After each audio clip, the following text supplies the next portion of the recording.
नमस्कार, जोहार, good morning. आप सबका स्वागत है एक बार फिर से झारखंड के बुलेटिन समाचार में, जो की सुबह के समाचार के साथ आ रही हैं। मेरे कि झारखंड में भीड़ बढ़ रहा है, पारा गिर 4 डिग्री पारा जम गई, पुआल पर गिरी ओस की बूंदे, अभी तक राहत नहीं। बदले के देश के उत्तरी हिस्से में चल रही हवा का असर झारखंड में भी दिख रहा है। मौसम विज्ञान केंद्र के अनुसार बादल के छटने की वजह से तापमान गिर रहा है। अगले 5 दिनों तक स्थिति इस तरह रहेगी कि 17-18 जनवरी को राज्य के कई हिस्सों में हल्की बारिश की संभावना जताई जा रही है। तो शुक्रवार को राजधानी समेत राज्य के कई हिस्सों का तापमान अचानक गिर गया। राजधानी के ग्रामीण इलाकों में कई जगहों पर पुआल पर गिरी ओस की बूंदें जम गई। राज्य के कई जिलों में 7 डिग्री सेल्सियस तक न्यूनतम तापमान गिरा है। राजधानी का न्यूनतम तापमान भी 10 डिग्री सेल्सियस से नीचे चला गया है। राजधानी का पारा एक दिन में करीब 4 डिग्री सेंटीग्रेड गिर गया है।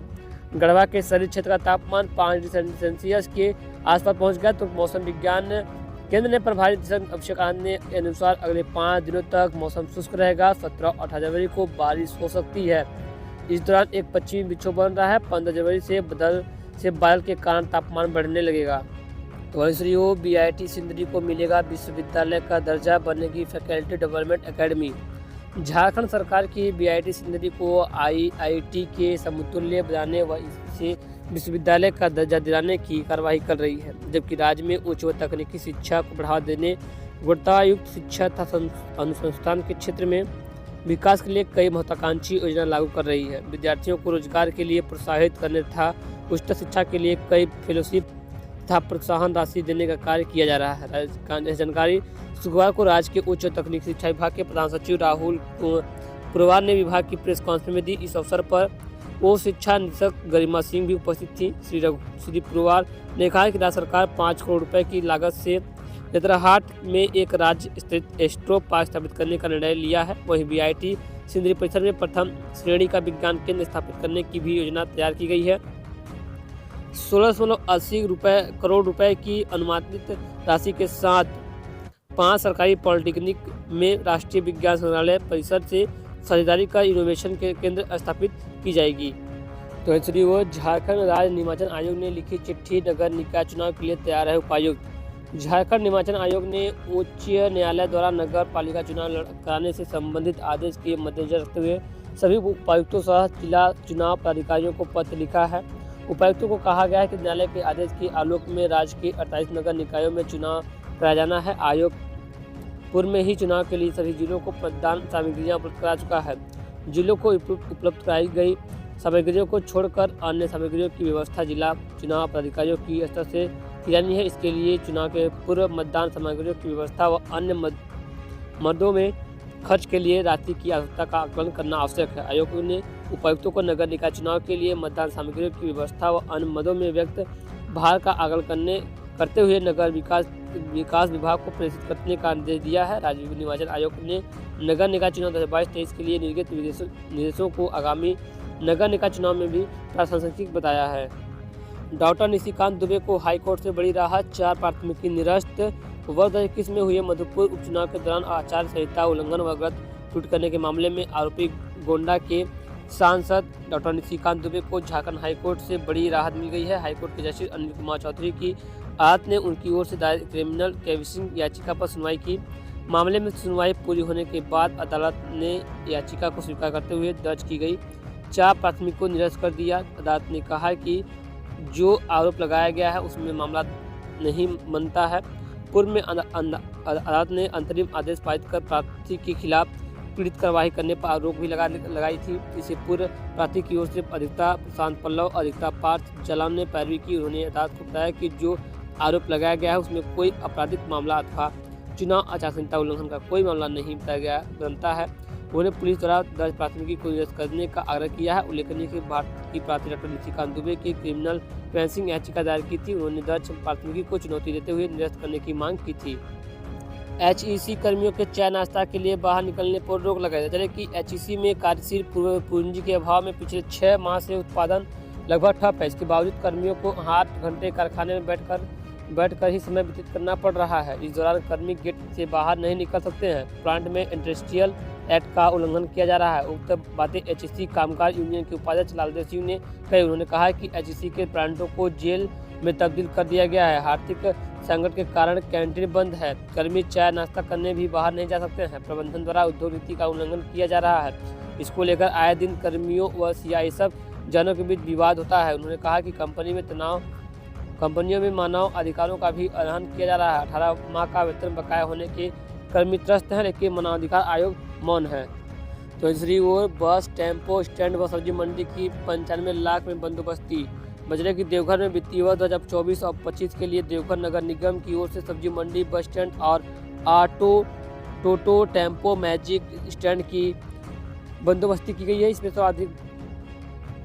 सर्वाधिक बोली लगाने वाले 3 श्रमिकों के नाम अलग अलग लिख 3 जगहों को 1 साल के लिए बंदोबस्त किया गया है। इसमें सर्वाधिक बोली लगाने वाले में कुमार सौरभ को बस स्टैंड, मुआ झा को टोटो, टेम्पो, मैजिक स्टैंड व श्याम झा को न्यू मीना बाजार सब्जी मंडी का टेंडर दिया गया है। यह बंदोबस्ती सहायक नगर आयुक्त सुरेंद्र किस्कू की देखरेख व कार्यपालक अभियंता अरविंद कुमार की अध्यक्षता में की गई है। इस संबंध में नगर आयुक्त योगेंद्र प्रसाद ने बताया कि निगम की ओर से 4 जगहों की बंदोबस्ती होनी थी। जसीडीह हटिया की बंदोबस्ती के लिए कोई संवेदक नहीं आया, जबकि अन्य 3 जगहों में संवेदकों ने रुचि ली है। देवघर में आज से बढ़ेगी ठंड। 16 जनवरी के बाद राहत। लोग ठंड से अभी राहत नहीं मिलने वाली है। मौसम विभाग के अनुसार 13 जनवरी से ठंड बढ़ेगी। इस दौरान तेजी से पारा लुढ़कने और ठंडी हवा भी चलेगी। रात में अधिक ठंड पड़ेगी। अगले 26 जनवरी तक ठंड एक जैसी रहेगी। हालांकि इस दौरान आसमान साफ रहेगा। मौसम विभाग के अनुमान के अनुसार 13 से 16 जनवरी तक देवघर का तापमान 7 से 8 डिग्री व अधिकतम तापमान 21 से 22 डिग्री होने का अनुमान लगाया गया है। देवघर में कचरा चुन रहा था सफाई कर्मी का पुत्र, जेसीबी चालक ने नहीं देखा, कुचलकर बच्चे की मौत। देवघर नगर निगम कार्यालय के पीछे स्थित सफाई एजेंसी के कचरा डिपो में कचरा चुन रहे एक दैनिक वेतनभोगी सफाई कर्मी मुन्ना मलिक का 10 वर्षीय बेटा प्रेम की जेसीबी से कुचलकर मौत हो गई। बताया जाता है कि बच्चा डिपो में कचरा चुन रहा था, तभी कचरा को हटाने के लिए चालक ने जेसीबी को चलाया। इस दौरान चालक ने बच्चे को नहीं देखा। इसे मिट्टी हटाने वाले अगले हिस्से में कुचलकर बच्चे की घटनास्थल पर ही मौत हो गई। यह घटना शुक्रवार की दोपहर करीब 12 बजे हुई है। वह वार्ड नंबर 13 राजा बगीचा का रहने वाला था। इसकी जानकारी मिलते ही मृतक के माता पिता सहित सभी परिजन व रिश्तेदार मौके पहुंचे। अब बच्चे को उठाकर सीधे सदर अस्पताल ले गए, जहां डॉक्टरों ने उसे मृत घोषित कर दिया। देवघर में 8 करोड़ की लागत से तैयार योजना से 8 गांव में भी नहीं पहुंचा पानी। बता कि देवघर जिले के सरांड क्षेत्र के 13 गांव में 9000 आबादी को शुद्ध पेयजल व घर घर उपलब्ध कराने के लिए 8 करोड़ की लागत से पत्थरडट्टा ग्रामीण पाइप जलापूर्ति योजना की स्वीकृति दी गई थी, लेकिन लोगों के घरों में नल से जल नहीं पहुंचा। योजना का शिलान्यास वर्ष 2017 में और उसका उद्घाटन वर्ष 2019 में किया गया था। योजना को लेकर शुरू से ही विवाद में रहा। अभियंता के द्वारा बिना भूमि का सत्यापन किए ही डीपीआर की मंजूरी मिली। योजना में शिलान्यास होने के बाद पत्थरडट्टा में जमीन नहीं मिल पाने की वजह से विभागीय अभियंता और संवेदक ने गलत तरीके से पत्थरडट्टा से लगभग 1.5 से 2 किलोमीटर दूर चौरमारा देवघर बाद मौजा के पास वाटर ट्रीटमेंट प्लांट और जमीन मीनार का निर्माण भी करा दिया है। तो दूसरी ओर प्रधानमंत्री नरेंद्र मोदी 27 को आएंगे धनबाद। आज तय हुआ कार्यक्रम का स्थल। प्रधानमंत्री नरेंद्र मोदी 27 जनवरी को धनबाद आएंगे। वह भाजपा द्वारा आयोजित जनसभा को संबोधित करेंगे। पीएम सिंदरी के हिंदुस्तान उर्वरक और रसायन लिमिटेड प्लांट का उद्घाटन भी कर सकते हैं। पीएम के कार्यक्रम स्थल के लिए भाजपा के वरिष्ठ नेताओं ने शुक्रवार को 3 स्थानों पर निरीक्षण किया है।